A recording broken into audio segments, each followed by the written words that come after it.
आप सभी को जय मसीह की। आज हम बाइबल से अध्ययन करने वाले हैं एक ऐसे परिवार के बारे में जो बहुत ही छोटा और आपस में प्यार करने वाला, रखने वाला परिवार था। और सबसे बड़ी बात यह है कि ये परिवार यीशु मसीह का भी बहुत आदर करने वाला था और यीशु मसीह इस परिवार से बहुत ही प्यार करते थे, बहुत प्रेम रखते थे। मतलब बहुत एक गहरा संबंध था। और ये परिवार हमेशा यीशु मसीह का आदर करता था और बहुत मिलना जुलना बहुत ज़्यादा था।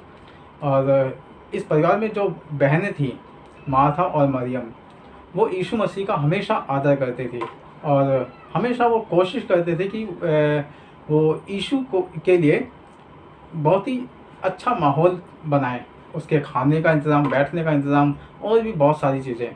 मतलब एक विशेष आदर, विशेष दर्जा वो देना चाहती थी हमेशा। और ये जो इसमें एक घटना ये हुई कि एक समय उनका भाई लाजर वो बहुत बीमार हुआ और इतना ज़्यादा बीमार हुआ कि उसकी मृत्यु हो गई। और बीमारी के समय ये खबर यीशु मसीह के पास भी भेजी गई कि लाजर बहुत ज़्यादा बीमार है और वो मरने जैसी हालत में है। और यीशु मसीह उस जगह नहीं आए, या फिर लेट हो गए, या कोई और कारण हो सकता है, वो हम अभी डिस्कस नहीं कर रहे। लेकिन सवाल ये था कि भाई बीमार हुआ क्यों है। कई बार हमारे जीवन में भी ऐसा ही होता है कि हम तकलीफ़ में आ जाते हैं और तकलीफ़ बढ़ते बढ़ते बढ़ते बढ़ते इतना ज़्यादा हो जाता है कि लगभग ऐसा लगता है जैसे सब कुछ ख़त्म हो गया। उस मार्था और मरियम के जीवन में भी ऐसा ही हुआ। उनका एक लौता भाई था और एक परिवार में जो पुरुष जो सदस्य होता है उसकी एक अपनी जगह होती है। वो परिवार के मुखिया की तरह होता है और परिवार के बहुत सारे ऐसे काम होते हैं जो उसी पर निर्भर होते हैं। आजकल के अगर हम समय में देखें तो वो जॉब करता है, बाहर जाता है और कुछ भारी सामान अगर लाना हो तो वो भी उसकी जिम्मेदारी होती है। और भी कुछ अगर सरकारी काम है तो उसे धक्के खाने पड़ते हैं। और भी ऐसे बहुत सारे काम होते हैं परिवार के जो एक पुरुष सदस्य के ऊपर जिम्मेदारी होती है। उस समय भी ऐसा ही कुछ था और लाजर के ऊपर बहुत सारी जिम्मेदारियां थी और अब एक जिम्मेदार इंसान उस परिवार में से जाने वाला था। इसलिए वो घबरा गई थी और उन्होंने यीशु मसीह के पास ये खबर भिजवाई कि लाजर बहुत ज़्यादा बीमार है और यीशु मसीह आए और ताकि उसे प्रार्थना करके ठीक कर दें। अगर हम उस घटना को अपने जीवन से देखें तो कई बार ऐसा हो जाता है कि हम भी बहुत परेशान होते हैं। कोई बीमारी है या कोई तकलीफ़ है या कोई और समस्या आ जाती है और हम उस समस्या से निकल नहीं पाते और धीरे धीरे ऐसा लगता है कि वो समस्या बढ़ती जा रही और ऐसा लगता है कि अब सब कुछ ख़त्म हो गया।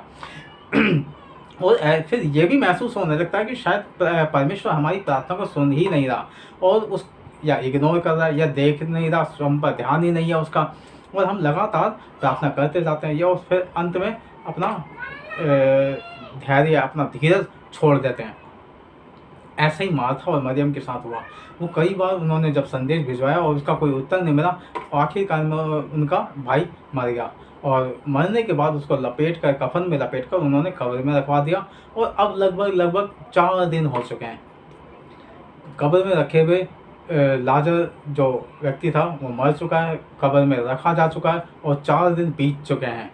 और तब यीशु मसीह के पास जब ये खबर पहुंच चुकी है और उन्होंने अब अपने चेलों से कहा है कि चलो अब हम लाजर के घर जाते हैं। जब उन्होंने अपने चेलों को बताया तो उन्होंने ये नहीं बताया कि वो मर गया है, बल्कि वो केवल इतना बता रहे थे कि वो बीमार है। देखिए, घटना हुई है कि लाजर बीमार था और अब मर चुका है, लेकिन यीशु मसीह ने बताया है कि वो बीमार है और उसको ठीक करने के लिए जाना है, यानी कि उसको केवल उठाना है, वो सो रहा है। और दोनों बातों में कितना अंतर है। हम जो घटना पहले देख रहे हैं उसमें आदमी बीमार है और वो अब मर चुका है, बल्कि उसको कब्र में भी रख दिया है और अब वो उसका 4 दिन इस बात को हो चुके हैं। और यीशु मसीह के पास जो खबर पहुंची है, यीशु मसीह ये बात बता रहे हैं कि वो बीमार है और सो रहा है और उसे हम जगाने जा रहे हैं। तो कई बार हम जो सोच रहे हैं और परमेश्वर जो सोच रहे हैं उसमें बहुत अंतर होता है, हमारी सोच में और परमेश्वर की सोच में।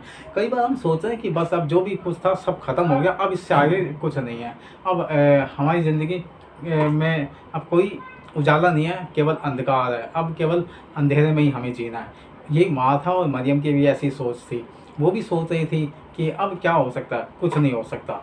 अगर हम अगर बाइबल की पुस्तक में हम पढ़ते हैं तो वहाँ पे यूहन्ना की पुस्तक और उसके 11वें अध्याय की 25वीं आयत में यीशु मसीह कह रहे हैं उन बहनों से, यीशु ने उससे कहा, पुनरुत्थान और जीवन मैं ही हूँ, जो कोई मुझ पर विश्वास करता है यदि वह मर भी जाए तो भी वह जिएगा। जब यीशु वहाँ पहुँच गए, वहाँ काफ़ी कलेश हो रहा था, रोना पीटना था, और बहुत से और लोग मिलने वाले भी आए थे, हो सकता है बहुत सारे रिश्तेदार भी थे जो वहाँ आए हुए थे। और इन सब के बीच में मार्था और मरियम भी थी, और उन्होंने जब यीशु से मुलाकात की है, वार्तालाप की है, बातचीत की है, और बहुत उन्होंने देखा उसे बहुत दुखी हैं, तो तब उन्होंने कहा कि अगर मुझ पर तुम विश्वास कर रहे हो तो अगर कोई विश्वास कर रहा है तो अगर वो मर गया है तो फिर वो जिंदा हो जाएगा, और अगर जिंदा है तो कभी नहीं मरेगा। इस तरह की बात उन्होंने कही, और ये केवल एक कहने की बात नहीं थी बल्कि ये गारंटी थी। जब उनको ये बात कही गई, यीशु मसीह ने उन बहनों से बात कही, तो गारंटी का मतलब ये होता है कि एक श्योरिटी होना कि हाँ भाई, कि अगर मान लीजिए हमने कोई टीवी ख़रीदा और उसकी गारंटी है, हमें मिली हुई है 3 साल की गारंटी, यानी कि 3 साल के अंदर अगर वो ख़राब हो जाएगा कंपनी या तो उसे ठीक करके देगी या फिर उसे बदल कर दे देगी। कहने का मतलब ये हुआ। तो वैसे ही यीशु मसीह की यानी कि परमेश्वर की एक गारंटी है, और ये गारंटी उन्होंने मार्था मरियम को दी है कि तुम्हारा भाई जिंदा हो जाएगा। और उन्होंने भी कन्फ्यूजन में इस बात को कह दिया, हाँ शायद जब अगला पुनरुत्थान आएगा तो जिंदा हो जाएगा, लेकिन अब तो दुख है, अब तो मर गया, अब क्या करें। लेकिन यीशु मसीह ने कहा कि नहीं, वो तब नहीं बल्कि अभी जिंदा होगा, क्योंकि पुनरुत्थान और जीवन मैं ही हूँ, वो आज यहाँ है, तो मैं ही हूँ और मैं यहाँ हूँ। तो फिर आगे की घटना आप जानते हैं कि कैसे क्या हुआ। यीशु मसीह कब्र पर गए और उन्होंने परमेश्वर से प्रार्थना करके उसका धन्यवाद देते हुए उसको आवाज़ दी, हे लाजर निकल आ। लाजर जो पट्टियों से बंधा हुआ था, शायद उस समय की कोई ऐसी परंपरा होगी या कोई ऐसा रिवाज या रीति होगी कि वहाँ पट्टियों से बांधकर, जैसे कि हमने कई बार कुछ फिल्मों में भी देखा होगा या फिर हमने ऐतिहासिक पुस्तकों में भी देखा होगा कि वहाँ कुछ तरह की मरहम लगा के या कोई और कोई ऐसी क्रीम वगैरह लगा के उस पर पट्टी बांध कर मतलब लाशों को रखा जाता था मम्मी बनाकर, ताकि वो सड़े गले ना। तो ऐसा ही कुछ किया होगा उन्होंने और कब्र में रख दिया। तो उस पर पट्टी बंधी हुई थी, बहुत लंबी चौड़ी सी, पूरे शरीर पर लिपटी हुई थी ताकि उसका पूरा शरीर ढक जाए। और तो वो रखी हुई थी लाश, और यीशु मसीह ने आवाज़ दी, तेज़ आवाज़ दी कि हे लाजर निकल आ। उन्होंने कोई बहुत बड़ी बात ये नहीं कही कि हे लाजर निकल, पहले अपनी पट्टी खोल, फिर वो मरहम सी पहुँच, फिर उसके बाद तू पत्थर को धक्का दियो, फिर हम ये करेंगे, फिर यहाँ आके तू बाहर आएगा, फिर तेरे को नहलाएंगे। ऐसा कुछ नहीं हुआ। बस उन्होंने एक बात कही कि हे लाजर निकल आ, और जैसे ही उन्होंने कहा तभी अंदर काम शुरू हो गया है। इधर उन्होंने कहा और अंदर गुफा के अंदर जब वो कब्र थी उसके अंदर काम शुरू हो गया, और इधर लोगों से उन्होंने कहा कि पत्थर को हटा दो। अब जब जैसे ही लाजर बाहर निकला तो वहाँ फिर देखते हैं कि वो पट्टी से बंधा हुआ है, और यीशु मसीह ने उसकी पट्टी खोल के उसे जाने दो। अब ऐसा नहीं कि पट्टी खुल गई, शरीर गल रहा है और मांस टपक रहा है या खाल उतर रही है या कुछ हो रहा है या उसके बाल उड़ गए हैं या फिर आंखें निकल आई हैं या फिर मवाद निकल रहा है, ऐसा कुछ नहीं, बिल्कुल एकदम फिट। तो परमेश्वर ऐसा ही करते हैं। अगर आपके जीवन में, आपके ज़िंदगी में, आपके जीवन में कोई ऐसी परेशानी है कि आपको लग रहा है कि सब कुछ ख़त्म हो गया है, अब आप कब्र में चले गए हो, अब सब कुछ कैद हो चुका है, अब कुछ नहीं हो सकता, तो परमेश्वर आपको आवाज़ दे रहे हैं कि हे इंसान, हे मेरे बेटे, हे मेरी बेटी, निकल आ। और अब वो समय आ गया है कि आप अपने आप को वहाँ से निकलता हुआ देखेंगे। ये सब कुछ आश्चर्यजनक तरीके से होगा।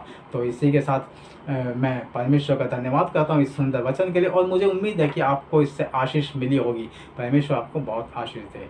धन्यवाद।